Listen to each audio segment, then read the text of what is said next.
3 দিন হয়ে গেল পান গাছটা বসাইনি। তো বন্ধুরা এটা আজকের বসাবো। তো প্রথম আজকের আমার যারা ভিডিও দেখছেন প্লিজ বন্ধুরা সাবস্ক্রাইব করবেন। আপনাদের ভালোবাসা না পেলে আগাতে পারবো না। তো অবশ্যই করে সাবস্ক্রাইব করবেন আর কমেন্ট করবেন যে কার কার বাগানে পান গাছ আছে, কিভাবে পরিচর্যা করেন।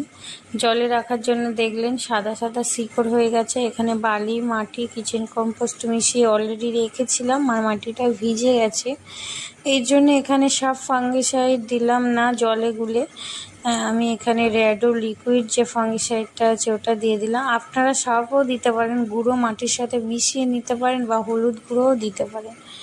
বন্ধুরা এইভাবে গাছটি আমি এটা মাটির টবে লাগিয়েছি, তো ওপেন এরিয়ায় রেখে দেবো, অসুবিধা হবে না। প্লাস্টিকে যদি লাগান তো কয়েকদিন সেড এরিয়ায় রাখবেন। আর বন্ধুরা প্লিজ সাবস্ক্রাইব করবেন। আজকের মতো এইটুকু, টাটা।